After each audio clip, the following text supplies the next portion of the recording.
ഓം ശ്രീ ഗുരുഭ്യോ നമ. ജ്യോതികമ്മ ചാനലിലേക്ക് അവർക്കും സ്വാഗതം. ഇന്ന് ഞാൻ ചർച്ച ചെയ്യുന്നത് 2026 ജൂൺ മാസ ഫലം ഇടവക്കൂറുകാർക്കും ഇടവലഗ്നക്കാർക്കും എങ്ങനെയാകും എന്നുള്ളതിനെ പറ്റിയാണ്. അതായത് കാർത്തിക നക്ഷത്രത്തിൻ്റെ അവസാനത്തെ 3 പാദത്തിൽപ്പെടുന്നവർ രോഹിണി, അതുപോലെ മകയിര നക്ഷത്രത്തിൻ്റെ ആദ്യത്തെ 2 പാദത്തിൽപ്പെടുന്നവർക്കും ഇടവലഗ്നം വന്നിട്ടുള്ളവർക്കും എന്തായിരിക്കും ജൂൺ മാസത്തെ പൊതുഫലം എന്നുള്ളതാണ്. ഇപ്പോൾ ജൂൺ മാസത്തിൽ ഈ ഇടവക്കൂറുകാരുടെയും ഇടവലഗ്നക്കാരുടെയും ഗ്രഹസ്ഥിതി എങ്ങനെയെന്ന് നോക്കാം. ജൂൺ 2-ന് ഗുരു 2-ൽ നിന്നും 3-ലേക്ക് ഉച്ചരാശിയിലേക്ക് രാശി മാറുന്നു. അതുപോലെ ജന്മ ലഗ്ന രാശ്യാധിപനായിട്ടുള്ള ശുക്രൻ ജൂൺ 8-ന് 2-ൽ നിന്നും 3-ലേക്ക് രാശി മാറുന്നു. സൂര്യൻ ജൂൺ 15-ന് ജന്മരാശിയിൽ നിന്നും ധനസ്ഥാനത്തേക്ക് രാശി മാറുന്നു. ചൊവ്വ ജൂൺ 20-ന് 12-ൽ നിന്നും ജന്മരാശിയിലേക്ക് രാശി മാറുന്നു. ബുധൻ ജൂൺ 22-ന് 2-ൽ നിന്നും 3-ലേക്ക് മാറുന്നു. ശനി 11-ലും രാഹു 10-ലും കേതു 4-ലും സ്ഥിതി തുടരുന്നു. അപ്പോൾ പൊതുവെ നമ്മൾ നോക്കുമ്പോൾ ഗുരു, ശുക്രൻ, സൂര്യൻ, ചൊവ്വ, ബുധൻ ഈ 5 ഗ്രഹങ്ങൾക്ക് ജൂൺ മാസത്തിൽ രാശിമാറ്റങ്ങൾ വരുന്നു എന്നുള്ളതാണ് ജൂൺ മാസത്തിൻ്റെ പ്രത്യേകത. അപ്പോൾ നമുക്ക് ഈ ഗോചര ഗ്രഹസ്ഥിതി അനുസരിച്ച് ഇടവക്കൂറുകാരുടെയും ഇടവലഗ്നക്കാരുടെയും ആരോഗ്യസ്ഥിതി, പൊതുവായിട്ടുള്ള ആരോഗ്യസ്ഥിതി എങ്ങനെ നോക്കാം. ഇപ്പോൾ സുഖസ്ഥാനാധിപൻ സൂര്യനാണ്. ആ സൂര്യൻ ആദ്യ പകുതി ജന്മ ലഗ്നരാശിയിലുണ്ട്. അതുപോലെ അഷ്ടമ ഭാവാധിപൻ ആണ് ഗുരു. ആ ഗുരു ജൂൺ 2-ന് 3-ലേക്ക് രാശി മാറുന്നുണ്ട്. അഷ്ടമത്തിൻ്റെ അഷ്ടമസ്ഥാനമാണ്, അഷ്ടമസ്ഥാനത്തേക്കാണ് ആ ഗുരു രാശി മാറുന്നത്. അപ്പോൾ ആരോഗ്യ പ്രശ്നങ്ങൾ ഉള്ളവർക്ക് സഡനായിട്ടുള്ള റിക്കവറി സാധ്യമാകുന്ന സമയമാണ്. ആരോഗ്യ പ്രശ്നങ്ങളിൽ നിന്ന് ആശ്വാസം ഉണ്ടാകുന്ന സമയമാണ്. ഇപ്പോൾ ENT ട്രബിൾസ്, ബോഡി പെയിന്, ഇപ്പോൾ ലോവർ അബ്ഡോമൻ റിലേറ്റഡ് ആയിട്ടുള്ള ഇഷ്യൂസൊക്കെ ഉള്ളവർക്ക്, പ്രത്യേകിച്ച് ഈ ഗുരുവിൻ്റെ രാശി മാറ്റം, അഷ്ടമ ഭാവാധിപൻ അഷ്ടമത്തിൻ്റെ അഷ്ടമത്തിലേക്ക് രാശി മാറുന്നത് ആരോഗ്യ പ്രശ്നങ്ങൾ റിവേഴ്സ് ചെയ്യാൻ, ആരോഗ്യ പ്രശ്നങ്ങൾ കുറയാൻ അത് സഹായകമാകും. അതുപോലെ 12-ാം ഭാവാധിപനായിട്ടുള്ള ചൊവ്വ 12-ൽ നിൽക്കുന്നു. അത് വിപരീത രാജയോഗമാണ്. അപ്പം അത് ക്രമേണ ആ ചൊവ്വാഗ്രഹം ജന്മരാശിയിലേക്ക് വരുന്നുണ്ട്. അപ്പോൾ ചിലർക്ക് ഇപ്പോൾ ചെറിയ തോതിലുള്ള സ്ലീപ്പിംഗ് റിലേറ്റഡ് ആയിട്ട് എന്തെങ്കിലുമൊക്കെ ഇഷ്യൂസ്, അതുപോലെ മസിൽ റിലേറ്റഡ് ആയിട്ട് എന്തെങ്കിലുമൊക്കെ ചെറിയ പെയിൻ, അതുപോലെ BP റിലേറ്റഡ് ആയിട്ടുള്ള ഇഷ്യൂസ് ഉള്ളവർ അല്പം കെയർ കൊടുക്കണം. അവർ ടൈംലി ആയിട്ടുള്ള പ്രിവെൻറ്റീവ് കെയർ എടുക്കാൻ ശ്രദ്ധിക്കണം.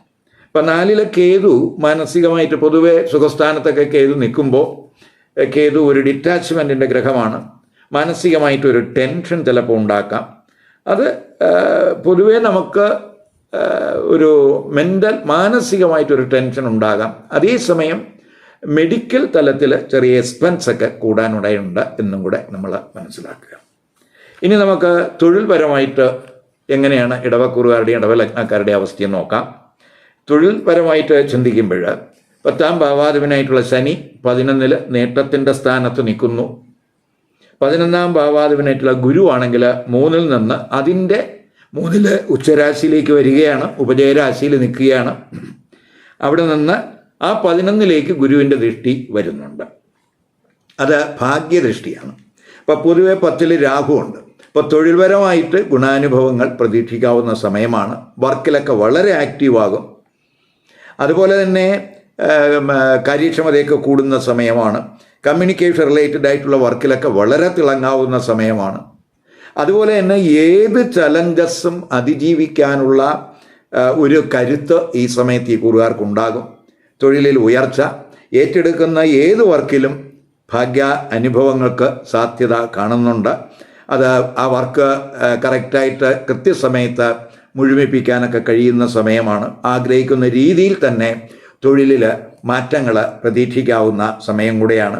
തൊഴിൽ അന്വേഷകരെ സംബന്ധിച്ചിടത്തോളം അവർക്കും തൊഴിലിന് യോഗം കാണുന്നുണ്ട്. പ്രത്യേകിച്ച് കർമ്മഭാവാധിപനായിട്ടുള്ള ആ ശനി 11 നേട്ടത്തിൻ്റെ സ്ഥാനത്ത് നിൽക്കുന്ന സമയമാണ്. അതുപോലെ ഈ സ്വയം തൊഴിലൊക്കെ ചെയ്യുന്നവരെ സംബന്ധിച്ചിടത്തോളം അവർക്കും നല്ല സമയമാണ്. അവർ മറ്റുള്ളവർക്ക് തൊഴിൽ കൊടുക്കുന്നതിനുള്ളൊരു സാഹചര്യം, അവസരങ്ങളൊക്കെ അവരുടെ ഭാഗത്തുണ്ടാകാൻ സാധ്യതയുണ്ട്.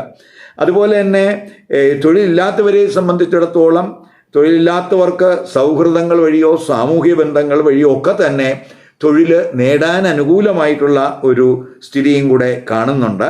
അതുപോലെ തൊഴിൽ അന്വേഷകർക്ക്, പ്രത്യേകിച്ച് ടെസ്റ്റ് ഇൻ്റർവ്യൂകളിലൊക്കെ പങ്കെടുക്കുന്നവരെ സംബന്ധിച്ചിടത്തോളം അവർക്ക് അതിൽ അവർക്ക് അവരുടെ മികവ് പ്രകടിപ്പിക്കാൻ കഴിയുന്ന സമയമാണ്. വിജയത്തിനൊക്കെ സാധ്യതയുണ്ട്. ചിലർപ്പോൾ തൊഴിലുമായിട്ട് ബന്ധപ്പെട്ട് ചിലർക്ക് ദൂരെ യാത്രകൾ വേണ്ടി വരും. അതുപോലെ വിദേശത്തൊക്കെ തൊഴിലന്വേഷണം നടത്തുന്നവർക്കും ആദ്യ പകുതിയൊക്കെ വളരെ ഗുണം ചെയ്യുന്ന സമയമാണ്. ഗുരുശുക്രയോഗം 3 വരുന്നതും അതുപോലെ അത് 9 ദൃഷ്ടി ചെയ്യുന്ന സമയമൊക്കെയാണ്. അപ്പോൾ പൊതുവേ നമുക്ക് വിദേശത്ത് തൊഴിലിന് അനുകൂലമായിട്ടുള്ള ഒരു ഗ്രഹസ്ഥിതിയാണ് ആ ഗുരുശുക്രന്മാർ 3 നിന്ന് ഭാഗ്യസ്ഥാനത്തേക്ക് ദൃഷ്ടി ചെയ്യുന്നത്.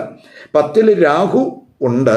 അപ്പോൾ ഈ 10 രാഹു എന്ന് പറയുമ്പം ഈ തൊഴിൽ റിലേറ്റഡ് ആയിട്ട് നമ്മൾ തൊഴിലുമായിട്ട് ബന്ധപ്പെട്ട് ഇപ്പോൾ ഒരു തൊഴിൽ മാറണമെന്നായാലും അല്ലെങ്കിൽ തൊഴിലുമായിട്ട് ബന്ധപ്പെട്ടോ എന്തെങ്കിലും ഒരു യാത്രകളൊക്കെ സംഘടിപ്പിക്കുകയാകണമെങ്കിലും അവിടെയൊക്കെ തന്നെ നമ്മൾ ഒരു തീരുമാനം എടുക്കുമ്പോൾ ഒരു ശ്രദ്ധ വേണം. സഡനായിട്ടുള്ള തീരുമാനം എടുക്കുക. പൊതുവെ ഈ 10 നിൽക്കുന്ന രാഹു അല്പം കൺഫ്യൂഷനൊക്കെ ഉണ്ടാക്കാം. അപ്പം കഴിവതും സഡനായിട്ടുള്ള ഡിസിഷൻ എടുക്കാതിരിക്കുക. അല്പം ആലോചിച്ച് എല്ലാ തീരുമാനവും എടുക്കാൻ ഈ കുറുകാർ ശ്രദ്ധിക്കണം. ഇനി ബിസിനസ്സുകാരെ സംബന്ധിച്ചിടത്തോളം ബിസിനസ്സുകാർക്ക് ബിസിനസ് കാരകൻ ബുധൻ ധനസ്ഥാനത്ത് ബലവാനായിട്ട് നിൽക്കുകയാണ് 21 വരെ. ആദ്യ 3 വാരം ബലവാനാണ്. ഇപ്പോൾ 7ാം ഭാവാധിപനായിട്ടുള്ള ചൊവ്വ 12 ബലവാനാണ് 20 വരെ. ശേഷം ആ ചൊവ്വ ജന്മരാശിയിലേക്ക് രാശി മാറുന്നുണ്ട്. അപ്പം ബിസിനസ് പരമായിട്ട് ധനാഗമമൊക്കെ കൂടും. വിദേശ വിപണനത്തിനും വളരെ അനുകൂല സമയമാണ്. 11 ശനി, അതുപോലെ 11 ഗുരുദൃഷ്ടി, ഇവയൊക്കെ നമുക്ക് ബിസിനസ് പരമായിട്ട് വലിയ നേട്ടങ്ങളുണ്ടാകും. മാത്രമല്ല ആ 7ാം ഭാവരാശിയിൽ ഗുരുവിൻ്റെ ദൃഷ്ടിയുണ്ട്. അപ്പോൾ നമുക്ക് ഈ പാർട്ട്ണർഷിപ്പ് ബിസിനസ്സിൽ എന്തെങ്കിലുമൊക്കെ അഭിപ്രായ വ്യത്യാസങ്ങളോ കാര്യങ്ങളൊക്കെ ഉണ്ടെങ്കിൽ തന്നെ അതൊക്കെ നമുക്ക് രമ്യമായി പരിഹരിച്ച് ആ പാർട്ട്ണർഷിപ്പ് ബിസിനസ്സൊക്കെ മുന്നോട്ട് കൊണ്ടുപോകാൻ അനുകൂലമായ സമയമാണ്. അപ്പോൾ പൊതുവേ നമുക്ക് വിദേശ വിപണനത്തിനും ബിസിനസ്സിനും ഒക്കെ തന്നെ രാജ്യത്തിനകത്തുള്ള ബിസിനസ് നടത്തുന്നവർക്കും വളരെ അനുകൂലമായ സമയമാണ്. അതേസമയം ചിലപ്പോൾ ബിസിനസ് എക്സ്പെൻസ് ഈ സമയത്ത് കൂടാവുന്ന ഒരു സ്ഥിതി കാണുന്നുണ്ട്. പ്രത്യേകിച്ച് 7ാം ഭാവാധിപനായിട്ടുള്ള ചൊവ്വ 12 ആദ്യത്തെ ഒരു 3 വാരത്തോളം നിൽക്കുന്നത്. അപ്പോൾ ആ സമയത്ത് നമുക്ക് ബിസിനസ് പരമായിട്ടുള്ള ചെലവ് അവിടെ ഒരു കെയർ കൊടുക്കണം. ഇനി വിദ്യാർത്ഥികൾക്ക്, ഇപ്പോൾ വിദ്യാർത്ഥികളെ സംബന്ധിച്ചിടത്തോളം വിദ്യാകാരകൻ ബുധനാണ്. ആ ബുധൻ 2ഉം 5ഉം ഭാവാധിപനും കൂടിയാണ്. വളരെ ബലവാനായിട്ടാണ് ആ ബുധൻ നിൽക്കുന്നത്. 2 ആദ്യത്തെ 3 വാരം ബലവാനാണ്. പിന്നെ ആ 3 രാശി മാറുന്നുണ്ട്. അപ്പോൾ പഠിതാക്കളെ സംബന്ധിച്ചിടത്തോളം വളരെ ഫേവറബിൾ ആയിട്ടുള്ള ഗ്രഹസ്ഥിതിയാണ്. ഗുരു 3 ഉച്ചസ്ഥിതനായിട്ട് നിൽക്കുന്നുണ്ട്. അപ്പോൾ കമ്മ്യൂണിക്കേഷനൊക്കെ വളരെ ശക്തമാകും. അതുപോലെ 8 മുതൽ ജന്മലഗ്ന രാശ്യാധിപനായിട്ടുള്ള ശുക്രനും ആ ഗുരുവിൻ്റെ 3ാം ഭാവരാശിയിലേക്ക് വരുന്നുണ്ട്. അപ്പോൾ ആ ഗുരു ശുക്ര യോഗം 3 ലക്ഷ്മി നാരായണ യോഗം വരികയാണ്. അപ്പോൾ നല്ല വാക്ക്, നല്ല സംസാരം, നല്ല കമ്മ്യൂണിക്കേഷൻ, ഇതിനൊക്കെ അത് സഹായകമാകും. അപ്പോൾ കമ്മ്യൂണിക്കേഷൻ സ്കില്ലൊക്കെ വളരെ ശക്തമാകുന്ന സമയമായിട്ട് കാണുന്നുണ്ട്. പഠനത്തിലൊക്കെ ഫോക്കസ് കൂടും. ടെസ്റ്റ് ഇൻ്റർവ്യൂകളിലൊക്കെ വളരെ നല്ല മികവ് പ്രകടിപ്പിക്കാൻ കഴിയും. അതുപോലെ തന്നെ 9 ഗുരുവിൻ്റെയൊക്കെ ദൃഷ്ടിയുണ്ട്. അപ്പോൾ പൊതുവേ നമുക്ക് ഈ ഈ ഉന്നത പഠനമൊക്കെ ആഗ്രഹിക്കുന്നവർക്കും അനുകൂല സമയമായിട്ട് കാണുന്നുണ്ട്. പഠനവുമായി ബന്ധപ്പെട്ട് ദൂരെ യാത്രകൾ ചിലപ്പോൾ വേണ്ടിവരും. അപ്പോൾ പൊതുവെ വിദേശ പഠനത്തിനും രാജ്യത്തിനകത്ത് പഠനം നടത്തുന്നവർക്കും അനുകൂലമായിട്ടുള്ള ഒരു ഗ്രഹസ്ഥിതിയാണ് ജൂൺ മാസത്തിൽ കാണുന്നത്. ഇനി ധനസ്ഥിതി. ഇപ്പോൾ ധനസ്ഥിതി പൊതുവെ ഇംപ്രൂവ് ചെയ്യുന്ന സമയമാണ്. 11ാം ഭാവാധിപനായിട്ടുള്ള ആ ഗുരു ഉച്ചസ്ഥിതിയിലാണ്. 11ാം ഭാവത്തിൻ്റെ 5ലാണ് ഉച്ചസ്ഥിതിയിൽ വരുന്നത്. ആ ഗുരു 11 തന്നെ ദൃഷ്ടി ചെയ്യുന്നു. 11 ശനിയുണ്ട്. ആ ശനിയെ ആ ഗുരു ദൃഷ്ടി ചെയ്യുന്നുണ്ട്. അപ്പം ഇവയൊക്കെ തന്നെ നമുക്ക് ധനാഗമനം കൂടുന്നതിന് സാധ്യത കാണിക്കുന്നുണ്ട്. അത് നമുക്ക് ഈ സൗഹൃദങ്ങൾ മുഖേന എന്തെങ്കിലുമൊക്കെ നേട്ടങ്ങൾക്ക് നമുക്ക് പ്ലാൻ ചെയ്യാൻ സാധ്യതയുണ്ട്. സോഷ്യൽ സർക്കിളൊക്കെ വളരെ അനുകൂലമാണ്. സാമൂഹ്യ ബന്ധങ്ങൾ വഴിയൊക്കെ തന്നെ സാമ്പത്തിക നേട്ടങ്ങൾക്ക് സാധ്യതയുള്ള സമയമാണ്. ഗുരുശുക്ര യോഗം, പ്രത്യേകിച്ച് ലക്ഷ്മി നാരായണ യോഗം 3 വരുന്നതും അത് ഭാഗ്യസ്ഥാനത്ത് ആ ഗുരു ശുക്രൻ ദൃഷ്ടി ചെയ്യുന്നതൊക്കെ തന്നെ പൊതുവെ നമുക്ക് ധനഭാഗ്യത്തിനും സാധ്യത കാണിക്കുന്നുണ്ട്. മാത്രമല്ല ധനഭാവാധിപൻ ബുധൻ ആദ്യ 3 വാരം ആ ധനരാശിയിൽ സ്വക്ഷേത്രത്തിൽ ബലവാനായിട്ട് നിൽക്കുകയാണ്. അതൊക്കെ തന്നെ നമുക്ക് നമ്മുടെ സമ്പാദ്യം വർദ്ധിപ്പിക്കുന്നതിന്, ബാങ്ക് ബാലൻസ് കൂടുന്നതിനൊക്കെ അത് വഴിയൊരുക്കും. അവസാനത്തെ പകുതി സൂര്യൻ 2ലേക്ക് വരുന്നു. അത് ഈ കുടുംബത്തിൽ സാമ്പത്തികമായിട്ടുള്ള കാര്യങ്ങളൊക്കെ ചിലപ്പോൾ 2ലേക്കൊക്കെ 4-ാം ഭാവാധിപനായിട്ടുള്ള സൂര്യൻ പ്രത്യേകിച്ച് അതിൻ്റെ 11-ാം ഭാവമായ 2-ാം രാശിയിലേക്ക് വരുന്നതും അവിടെ ബുധനും സൂര്യനുമായിട്ടൊക്കെ യോഗം വരുന്നതൊക്കെ തന്നെ നമുക്ക് ഈ കുടുംബത്തിൽ ധനപരമായിട്ടുള്ള കാര്യങ്ങൾ ചർച്ച ചെയ്യുന്നതിനുള്ളൊരവസരമൊക്കെ ഇവിടെ കാണുന്നുണ്ട്. അപ്പോൾ അവിടെയൊക്കെ നമ്മൾ ചിലപ്പോൾ ഈ ധനവ്യയത്തിലെ ഒക്കെ ഒരു കെയർ കൊടുത്ത് പോകേണ്ടുന്ന സമയമാണ്. അങ്ങനെയൊക്കെ വരുമ്പോൾ നമ്മൾ ഒന്ന് ശ്രദ്ധിക്കണം. നമ്മൾ ധനപരമായിട്ടുള്ള കാര്യങ്ങൾ അത് കുടുംബാംഗങ്ങളുമായിട്ടൊക്കെ ചർച്ച ചെയ്ത് ഇപ്പോൾ എവിടെയൊക്കെയാണ് നമുക്ക് ഈ ധനപരമായിട്ടുള്ള നഷ്ടങ്ങൾ വന്നിട്ടുള്ളത് അതിനെപ്പറ്റിയുള്ള ചർച്ചകൾ അവിടെയൊക്കെ നമ്മൾ അങ്ങനെയൊക്കെയുള്ള ചർച്ചകൾക്കൊക്കെ ആ സാധ്യത കാണുന്നുണ്ട്. പ്രത്യേകിച്ച് ബുധനും അതുപോലെ സൂര്യനും 2-ാം ഭാവരാശിയിൽ യോഗം ചെയ്യുന്ന സമയത്ത്. ഇനി വിവാഹം, ദാമ്പത്യബന്ധം, കുടുംബജീവിതം എങ്ങനെ നോക്കാം. ഇപ്പോൾ 7-ാം ഭാവാധിപൻ ചൊവ്വയാണ്. ആ ചൊവ്വ 12-ലാണ് നിൽക്കുന്നത്. പ്രത്യേകിച്ച് ആദ്യത്തെ 19 ദിവസം. അപ്പോൾ അത് വിവാഹ ആലോചനകളുമായിട്ടൊക്കെ ബന്ധപ്പെട്ട് ചിലപ്പോൾ ദൂരയാത്രകളൊക്കെ ചിലപ്പോൾ ഉണ്ടായെന്ന് വരാം. അതുപോലെ 7-ൽ ഗുരുവിൻ്റെ ദൃഷ്ടിയൊക്കെ ഉള്ള സമയമാണ്. അപ്പോൾ അത് 11-ാം ഭാവാധിപനായിട്ടുള്ള ഗുരു 7ലേക്ക് ദൃഷ്ടി ചെയ്യുന്നുണ്ട്. അപ്പോൾ പൊതുവെ അതൊക്കെ നമുക്ക് ഈ അവസാനത്തെ പകുതിയൊക്കെ നമുക്ക് വിവാഹ ആലോചനകൾക്ക് വേഗത കൂടാൻ സാധ്യതയുണ്ട്. വിവാഹ നിശ്ചയത്തിനും സാധ്യത കാണുന്നുണ്ട്.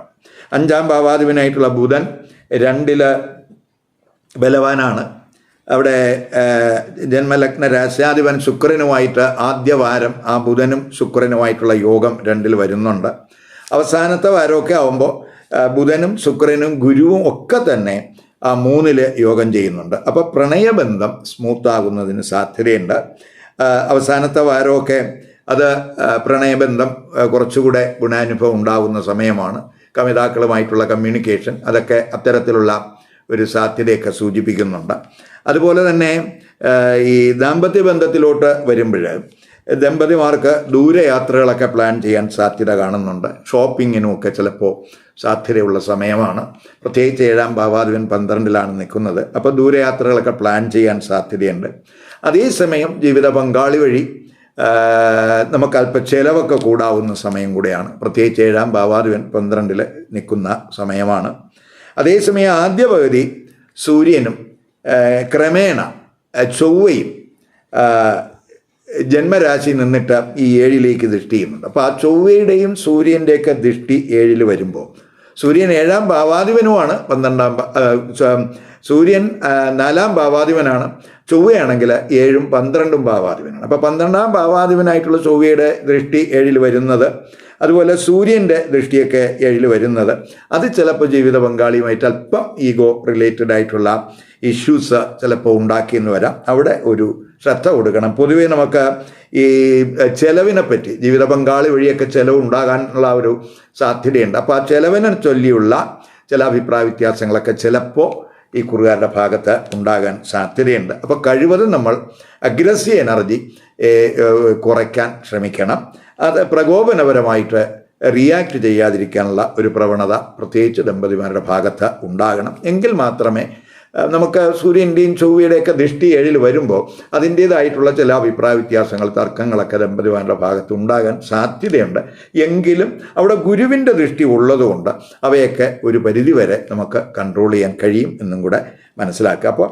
അപ്പോൾ മാരിറ്റൽ റിലേഷൻഷിപ്പിൽ എന്തെങ്കിലുമൊക്കെ പ്രശ്നങ്ങൾ വന്നാൽ അത് നിയന്ത്രിക്കാൻ ആ ഗുരുവിൻ്റെ 7-ലെ ദൃഷ്ടിക്ക് കഴിയും. ഇനി കുടുംബജീവിതത്തിലോട്ട് വരുമ്പോൾ 4-ാം ഭാവാധിപനായിട്ടുള്ള സൂര്യൻ ജന്മരാശിയിൽ നിൽക്കുകയാണ് ആദ്യ പകുതി. അതിനുശേഷം അത് 2-ലേക്ക് മാറുന്നുണ്ട്. 4-ൽ കേതു ഉള്ള സമയമാണ്. അപ്പോൾ നമ്മൾ ഈ വീട്, വാഹനം വാങ്ങുന്നതിനോ അല്ലെങ്കിൽ പ്രോപ്പർട്ടി റിലേറ്റഡ് ആയിട്ട് എന്തെങ്കിലുമൊക്കെ ട്രാൻസാക്ഷനൊക്കെ നടത്തി ധനനേട്ടം ഉണ്ടാക്കുന്നതിനുള്ള ഒരു ശ്രമമൊക്കെ കാണുന്നുണ്ട്. പ്രത്യേകിച്ച് 4-ാം ഭാവാധിപൻ ഭാവത്തിൻ്റെ 11-ലൊക്കെ വരുന്നു. അപ്പോൾ പ്രോപ്പർട്ടി റിലേറ്റഡ് ആയിട്ടുള്ള അല്ലെങ്കിൽ ഫാമിലി റിലേറ്റഡ് ആയിട്ടുള്ള എന്തെങ്കിലുമൊക്കെ ഒരു ബെനിഫിറ്റ്, എന്തെങ്കിലും നേട്ടം ഉണ്ടാകാൻ സാധ്യതയുണ്ട്. അതുപോലെ തന്നെ ഈ 4-ലെ കേതു പൊതുവെ നമുക്ക് കുടുംബത്തിൽ കേതു ഒരു ഡിറ്റാച്ച്മെൻറ്റിൻ്റെ ഗ്രഹവും കൂടിയാണ്, സുഖസ്ഥാനത്ത് നിൽക്കുകയാണ്. അപ്പോൾ ഒരു സുഖക്കുറവ്, ഒരു ടെൻഷനൊക്കെ ചിലപ്പോൾ ഉണ്ടാക്കിയെന്ന് വരാം. മാത്രമല്ല അവസാനത്തെ പകുതിയാകുമ്പോൾ ചൊവ്വയും ജന്മരാശിയിലേക്ക് വരികയും അവിടെ നിന്ന് ഈ 4-ലേക്ക് ചൊവ്വയുടെ ദൃഷ്ടിയും കൂടെ വരുന്നുണ്ട്. അപ്പോൾ 4-ലെ കേതു, 4-ലെ ചൊവ്വയുടെ ദൃഷ്ടി, ഇതൊക്കെ വരുന്നത് കൊണ്ട് നമ്മൾ കുടുംബാംഗങ്ങളുമായിട്ട് സംസാരിക്കുമ്പോഴൊക്കെ ഒരു ശ്രദ്ധ വേണം, ഒരു സംയമനമൊക്കെ ആവശ്യമായിട്ടുള്ള സമയമാണ് എന്നും കൂടെ മനസ്സിലാക്കുക. ജൂൺ 2, 3, 11, 12, 24, 25, 29, 30 ഈ തീയതികൾ, ഈ ദിവസങ്ങൾ അനുകൂല ദിവസങ്ങളായി കാണുന്നില്ല. അപ്പോൾ ഈ ദിവസങ്ങളിൽ നമ്മൾ ഈ ശുഭകർമ്മങ്ങൾ, മംഗളകർമ്മങ്ങൾ ഒഴിവാക്കുക, പ്രത്യേകിച്ച് ഈ കൂറുകാരും ലഗ്നക്കാരും. അതുപോലെ പുതിയ സംരംഭങ്ങൾ, പ്രധാനപ്പെട്ട തീരുമാനങ്ങൾ ഈ ദിവസങ്ങളിൽ എടുക്കാതിരിക്കാനും ശ്രദ്ധിക്കുക. ഇപ്പോൾ നമ്മൾ ഈ പറഞ്ഞതെല്ലാം ഇടവക്കൂറുകാരുടെയും ഇടവ ലഗ്നം വന്നവരുടെയും പൊതുഫലമാണ്. ഇപ്പോൾ ഇടവക്കൂറുകാർക്കും ഇടവ ലഗ്നക്കാർക്കും, അപ്പം ഇടവക്കൂറിൽപ്പെടുന്ന ചിലർ മാത്രമേ ഇടവ ലഗ്നത്തിൽ വരികയുള്ളൂ, മറ്റുള്ളവർക്ക് മറ്റ് ലഗ്നരാശികൾ വരും. അപ്പോൾ ഇടവക്കൂറും ഇടവ ലഗ്നവും ആണ് എങ്കിൽ തീർച്ചയായിട്ടും ഈ ഫലത്തിൽ വലിയ വ്യത്യാസം വരാൻ സാധ്യതയില്ല. അതേസമയം ലഗ്നരാശി വ്യത്യസ്തമായിട്ടുള്ള ഇടവക്കൂറുകാരെ സംബന്ധിച്ചിടത്തോളം അവരുടെ ലഗ്നരാശി ഏതാണെന്ന് കണ്ട് ആ ലഗ്നരാശിയുമായിട്ട് പറയുന്ന ഫലവും കൂടെ ഈ കൂറിൻ്റെ ഫലത്തോടൊപ്പം കമ്പൈൻ ചെയ്ത് കേട്ടാലേ അവർക്ക് ജൂൺ മാസത്തെ ഫലത്തിൻ്റെ ഒരു കൃത്യ ചിത്രം കിട്ടുകയുള്ളൂ എന്ന് മനസ്സിലാക്കുക. നമ്മൾ ഇതൊക്കെ ഇപ്പോൾ പറഞ്ഞതല്ല ഒരു ഗോചര ഫലമാണ്, അതായത് ഇപ്പം നിൽക്കുന്ന ഗ്രഹങ്ങളുടെ സ്ഥിതി വെച്ചാണ്. പക്ഷേ ഒരാളുടെ ജാതകത്തിൽ ഇപ്പോൾ അയാൾക്ക് ഏത് ദശ നടക്കുന്നു, ഏത് അപകാരം നടക്കുന്നു, ഏത് ഗ്രഹത്തിൻ്റെ ഛിദ്രം നടക്കുന്നു, അതാണ് ഏറ്റവും പ്രധാനം. അപ്പം ദശ, അപകാരം, ഛിദ്രം ഇവയൊക്കെ തന്നെ നമ്മുടെ ഈ പൊതുഫലത്തെ സ്വാധീനിക്കും. അപ്പോൾ ഇഷ്ടസ്ഥാനത്ത് നിൽക്കുന്ന ഗ്രഹങ്ങളുടെ ദശയും അപകാരവും ഛിദ്രമാണോ, അനിഷ്ടസ്ഥാനത്ത് നിൽക്കുന്ന ഗ്രഹങ്ങളുടെ ദശയും അപകാരവും ഛിദ്രമാണോ, ഇതിനനുസരിച്ച് ഈ പൊതുഫലത്തിൽ വ്യതിയാനം വരാൻ സാധ്യതയുണ്ട്. ഇതൊക്കെ നമ്മൾ ജാതക ചിന്തയിലൂടെ മാത്രമേ നമുക്ക് പറയാൻ കഴിയുകയുള്ളൂ. ഇപ്പം ഞാൻ ഈ ഗോചര ഗ്രഹസ്ഥിതി അനുസരിച്ച് പൊതുവായിട്ടുള്ളൊരു ഫലമാണ് പറഞ്ഞത് എന്നും കൂടെ മനസ്സിലാക്കുക. അപ്പോൾ നമ്മൾ ലഗ്നഫലം അറിയണം. അപ്പോൾ ഏതാണ് ലഗ്നരാശി എന്ന് കണ്ട് ആ ലഗ്നഫലവും കൂടെ ഇതിനോടൊപ്പം ചേർത്ത് കേൾക്കുക. അപ്പം മാത്രമല്ല ലഗ്നഫലത്തിന് നമ്മൾ ഈ കൂറിൻ്റെ ഫലത്തെക്കാളും കൂടുതൽ കൃത്യത ഉണ്ട് എന്നും കൂടെ മനസ്സിലാക്കുക. ഈ വീഡിയോ ഇഷ്ടപ്പെട്ടുവെങ്കിൽ ലൈക്ക് ചെയ്യുക, ഷെയർ ചെയ്യുക. അതുപോലെ സബ്സ്ക്രൈബ് ചെയ്യാത്തവർ സബ്സ്ക്രൈബ് ചെയ്ത് കാണുക. മറ്റൊരു പുതിയ വിഷയമായി അടുത്ത വീഡിയോ കാണാം. നമസ്കാരം.